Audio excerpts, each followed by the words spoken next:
Hi, I'm Ben-Yaakov. This presentation is entitled Flyback Primary Site Control. There is a disclaimer here that the commercial devices that I'm shown in this presentation are for educational purposes only. There's no endorsement or recommendation implied. In this presentation, I'm going to explain the basic flyback primary site control methods, show the linear technology sensing method, which is a patented, parasitic effects, and simulation examples. So here is a classical flyback converter. We have a switcher. This is the coupled inductor, the output. And in the conventional way, we're going to have a isolated feedback. If indeed there are two grounds here, if the output is isolated, then we need an isolated feedback.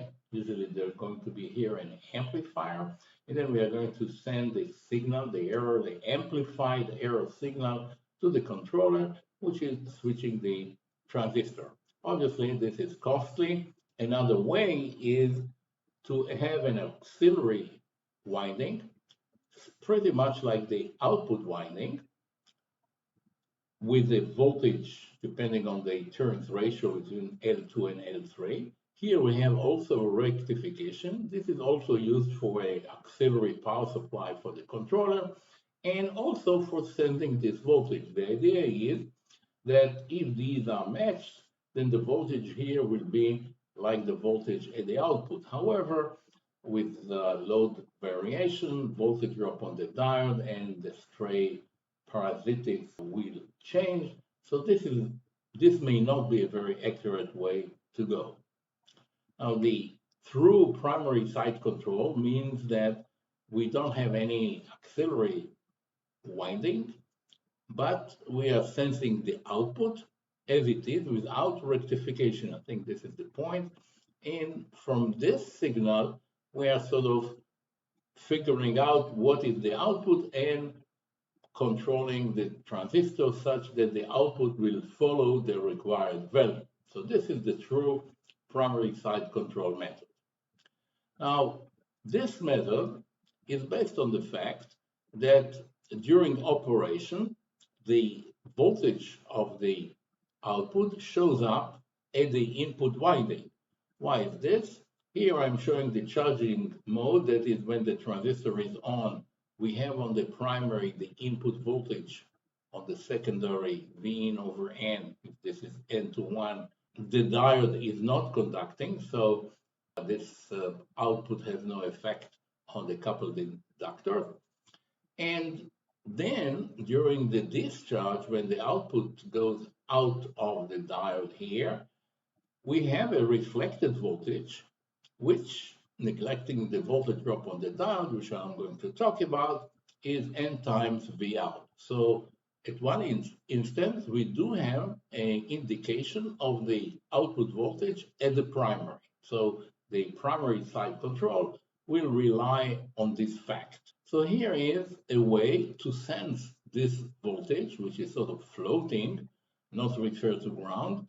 And this is the circuit that is patented by Linear Technology, now owned by Analog Devices. So here we have two transistors. These are P-channel MOSFETs. This is the source and this is the drain. We have here a current source. And then we have another transistor connected to this point with two resistors, R1 and R2. Now there could be some factor here between the sizes so that this could be N times larger, and therefore the current for the same VGS will be N times larger. And then if we have this current source, the transistor will conduct and will stabilize such that the gate to source voltage is the one required for this IB. Okay, so the IP actually sets the VGS. Now, since again these two are matched, this one, let's just take the simple case of 1 to 1. 1 to N is required if the expected current will be larger, so N times larger or smaller than IB. Let's assume it's 1-to-1. Then this VGS is equal to this VGS. This voltage here is V in minus VGS. This is lower by this VGS. And therefore, the voltage here is also V in. Okay? Here we have the same voltage at the gates. VGS is the same. Here is V in. So this is V in too. So therefore, the voltage on this resistor is in fact the voltage on the primary during the relevant time.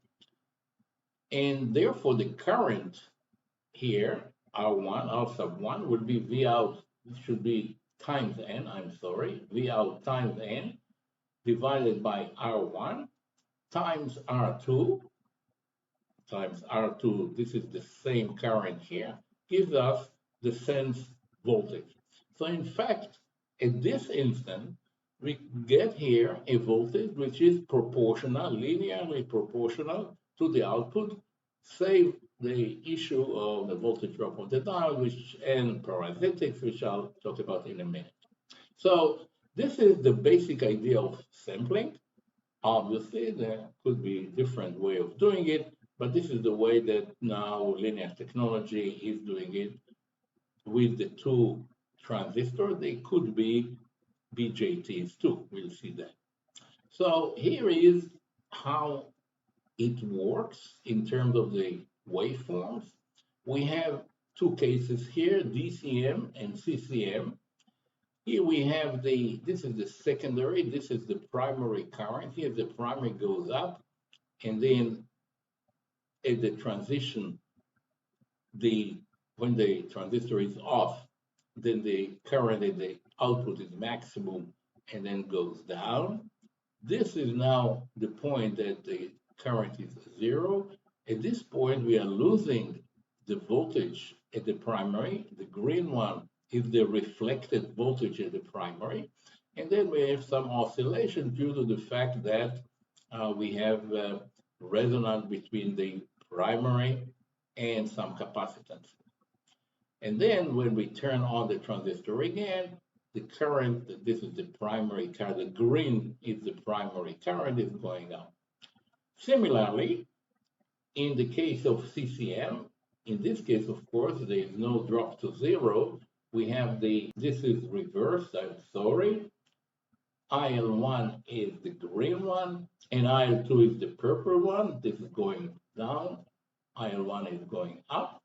And here is the reflected voltage, and this is the output voltage. This is the reflected voltage, and this is the output voltage. Okay? So this is how it looks in terms of the waveform. Now I'm turning to the issue of voltage drop on the diode and the parasitic. So now I'm showing here the coupled inductor, but I've added the leakage inductances at the primary and secondary. And we understand that the reflected voltage here will be a function of the output, but then of the diode drop and all these parasitics to some extent. But if we be clever and sample the output when the current goes down to zero at the secondary current goes to zero, then we eliminate these voltage drops and we'll get a better estimate of the output voltage. So it turns out that primary side control for Flyback will be best for DCM and BCM, not so good for CCM, okay, because of the voltage drops during the transition. So to examine this, I've set up a very simple LT-SPICE simulation. This is just a generic Flyback converter. This is a switcher running at 100 kilohertz, a 50% duty cycle.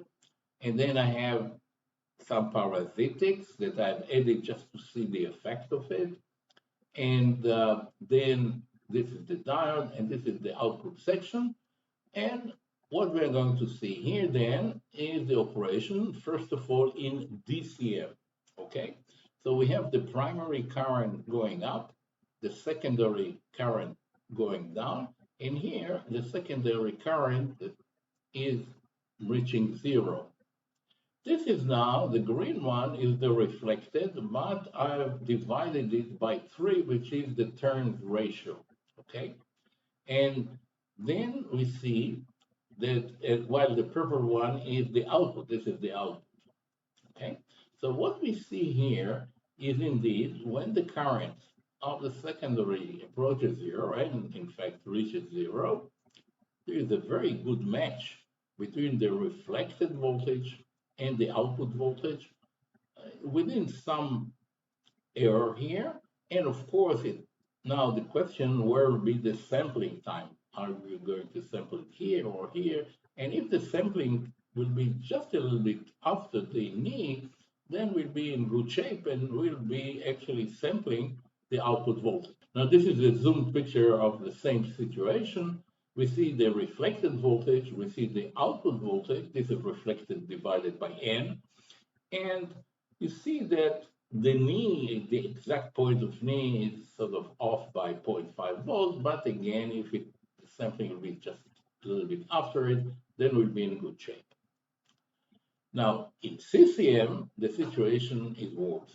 As you can see, there is a sharp change here at the voltage of the primary of the coupled inductors, and therefore it will be a little bit tricky to sample the output voltage, this reflected voltage at the right point, okay? And this is why CCM is not so good for this method. So now I'm going to show some examples of commercial items. One of them is the LT8302, and this is a 42 volt micropower no op. This is primary side control with a switch of 3.6 amp. And here it is. We see inside the P channel, this is the amplifier, you might say, which is translating the output voltage reflected to the primary through a resistor here and resistor here, which you can scale to get the right value for the output voltage that you require, okay? And this goes now to some processing unit. This will be the output here. This is a GM amplifier, but obviously they need some sort of a sampling circuit here that will sample it at the right time, and they are not showing all the details, of course. And then there are some other elements here typical of peak current control, and it is the flip-flop, the oscillator, of course, which is setting it, and then measuring the current of the inductor via the source of the transistor. Okay, so this is the implementation. There's another unit, LT8300. There are actually a number of units that linear technology or analog devices are now selling. Now, I just brought it to show you that there is a mistake here. Although these are P channel, but they are drawn incorrectly in that this is the drain here. It's supposed to be the source, and this is supposed to be the drain. So this is drawn incorrectly by a drafting error. Another unit, which is the LT3573, is also a primary side controller. And here it says specifically what I said earlier, that it utilizes boundary mode operation to provide a small magnetic solution, which is, well, questionable. Let's leave this thing alone. That's not the subject matter here. But with improved load regulation, and we understand that DCM and BCM are good for this control method. So here it is. In this case, the amplifier, sensing amplifier, or the sampling amplifier, is based on BJT transistor, PNP BJT transistor. It works the same way. The current is setting the base to emitter voltage here and here are the same, and therefore the voltage drop here is equal to the reflected voltage, and then we sense it on this sense resistor, which goes to the amplifier. So this is basically very similar as before. This is again a peak current port controller. So here it is connected to a load, and this is a 5 volt 0.7 amp. Here we have the snubber. These are the two resistors setting the relationship between the output, the reflected output, and the sense voltage. And then we have some other things here, which I'm not going into. They're also showing the performance in terms of load regulation, which is, of course, a subject that is sensitive. And we see here that for the two input voltages of 12 volt and 24, I guess this is for maximum output, we see that the error is plus minus 1%. Well, it's not exactly stabilized, but for many, many applications, I'd say probably most applications, 0.1% error is acceptable. After all, even if you take a feedback from the output, you have errors due to the fact that your reference is not exactly the voltage that you need, unless you do some trimming or use very accurate or very precise reference element. So now I'm going to run the jig or simulation model of this unit with the load, with everything here. I've changed the coupling to 0.99 so we will see the effect of the parasitic, the leakage inductance. We see here the two resistors and the load and the filter capacitor. The turn ratio is about 3 in this case, depending on the inductance, of course, of the primary and secondary. And here it is. This is for the DCM case. This is the primary current, and the blue one is the secondary. Okay, while this is the voltage across the switch. And as we can see in this case, we do have some oscillation which reflects to the secondary. This is the primary, this is the secondary. This is when the primary is conducting. This is when the transistor is conductor. The current goes up. I couldn't get rid of it. And I don't know whether it's only in the simulation model or in the actual unit, but it doesn't seem to affect the operation, although it's not nice, of course. So I don't know if it's for real, or maybe with a snubber you can get rid of it. I didn't pay too much attention to this point, which is, of course, important, but it's not the main issue of this presentation. So here is now the reflected voltage. This is the reflected voltage divided by the turns ratio, 3.04. And I'm also showing the output voltage. This is the output, and you can see very nicely the supposedly sampling point, which is just a little bit beyond the break point here, as we have discussed earlier. And this is for a 200 milliamp case. And as you can see, we're actually here at DCM. So this seems to be working exactly as we discussed. Now, here is a case in which it is a BCM. We see the primary current. Now it is the red one here. And this here, violet one, is the secondary current. So this is BCM. It starts here, and then immediately it goes here. And then there's a little bit of a void here, so it's not maybe purely BCM, but very close to it.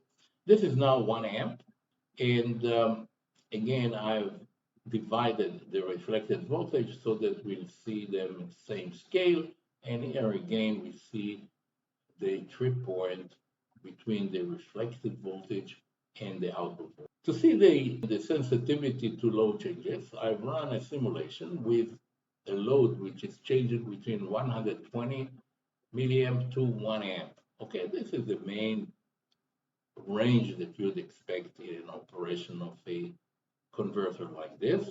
And what we see here is that indeed we see about plus minus 1% change between the two cases, or the two extremes, 120 and 1 amp. And then I also run the case of very, very low load, 1 milliamp to 100, and we see that the very low load, we do see some larger error, which is about plus minus 3%. So at very, very light low, there might be some problem of stability, although it's not that bad, but this is something to take into account. And here now I'm showing another unit, which is also a primary site regulated flyback by MPS. And they have taken a little bit different approach, perhaps to sort of bypass the linear technology patent. And what they are doing here is, this is again a flyback. The transistor, the switch is inside. This is the snubber. This is the primary. But then they have an auxiliary winding, but the signal is taken off the winding itself without rectification. Okay. Now, if this winding will be with good coupling to the output winding, okay, then the voltage here will reflect the voltage here, and then the trip point can be sensed here, and the voltage here, of course, will be proportional to the voltage at the output, with the same restrictions that we talked about sampling it at the point which the current is low or approaching zero. Okay, so this is very, very similar, except for the fact that the sampling is taken off here. Now, since this is referred to ground, then it's easier, of course, to realize it at the cost of an extra winding. And so this signal now goes here as a feedback and also used after rectification as the auxiliary power supply of this unit. So looking at it in a block diagram form, this is now the coupled inductor, this is auxiliary switch, this is the auxiliary voltage that goes here. There's a detection here, feedback goes here.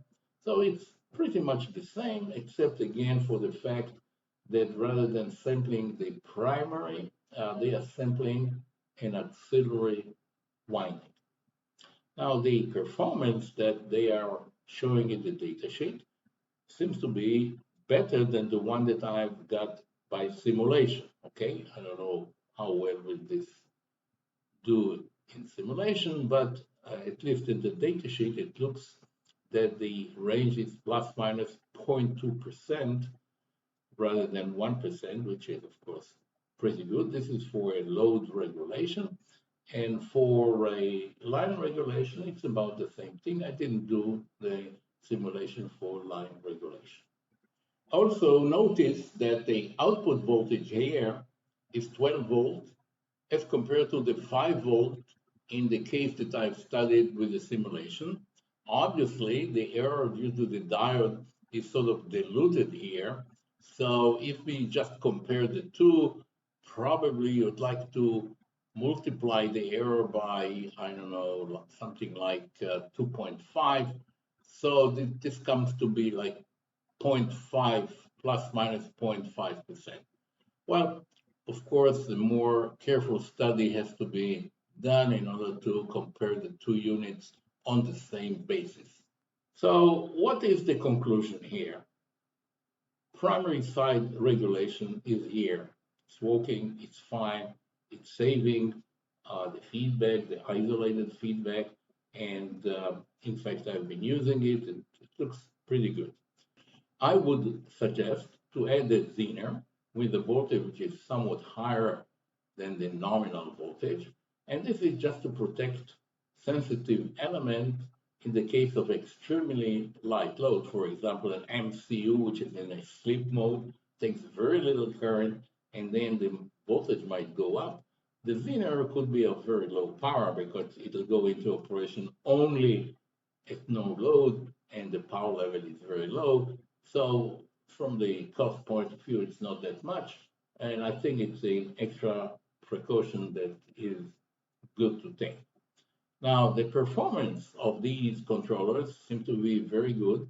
and probably it fits most applications, except for the one that are very demanding, that you need extremely high, stable, and accurate output voltage. Well, there are, of course, applications like this, but in many cases, you can get by with the accuracy and regulation that is obtained with this simplified and certainly less costly approach. So this brings me to the end of this presentation. I thank you very much for your attention. I hope you found it of interest, and perhaps it'll be useful to you in the future. Thank you very much.